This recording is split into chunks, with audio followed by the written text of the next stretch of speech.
what was the aha moment to establish this live temperature monitoring in Coldcubed? And I think the big one for me was to realize how much waste gets generated with poor cold chain.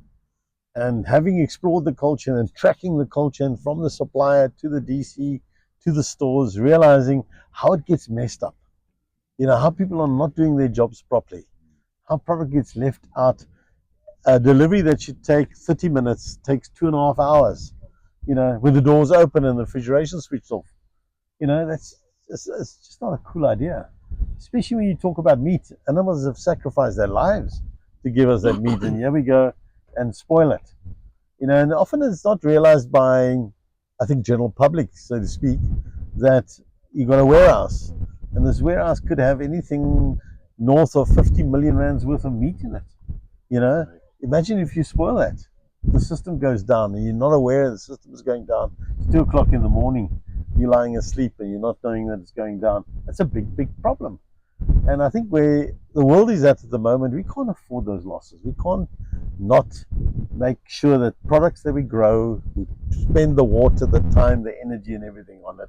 We transport it all over the country to make sure everybody gets what they need, and then just lose it at the end of the day.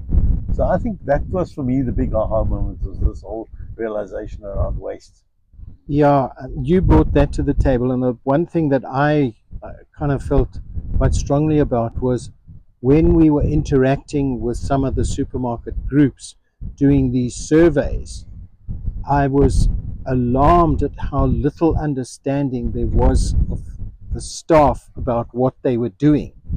They were told to do this job, they moved this from here to there, but if the door wasn't working or the forklift wasn't there, it would just stand in a totally inappropriate place for an inordinate amount of time. And so we realized that training was perhaps very, very necessary within these groups.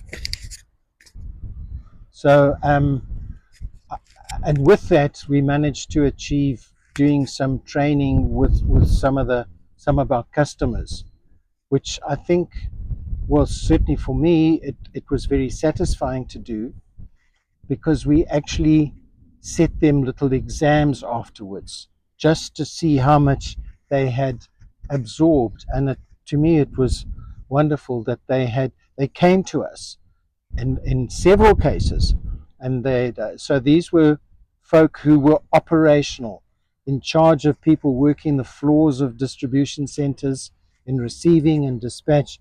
And on several occasions they wrote, "Please will you not teach our bosses," which was to me, very satisfying, enlightening, and it kind of just drove us to keep trying to do this. The training was wonderful. I mean, some of it took place at night because the teams were working at night, and there was no other time to train them. And the appreciation of somebody taking the time to explain how things work and why, was very much appreciated. And their attentiveness, because you can imagine they're in a job that have been taken out for 2 hours or for the training, and afterwards they have to catch up the time. And to get that level of appreciation was lovely. It's very satisfying. It certainly felt like it was worth our time and our effort to do that. It wasn't in the middle of the night, but it was 10 at night. Some of them we 10 started. At night, 10, 11 at night we did the training, stopping at 12. So it was great fun. But it was about creating that understanding, and sharing that with them in a way that they could understand it.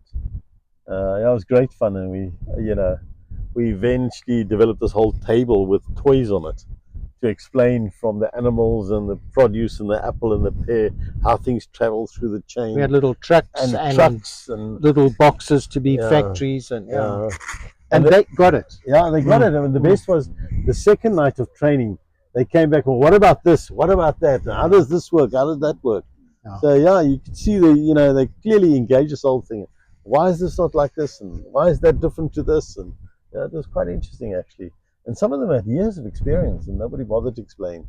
The one, I think, disappointment for the both of us is that these people then get promoted within the business and the knowledge is not shared, we don't believe.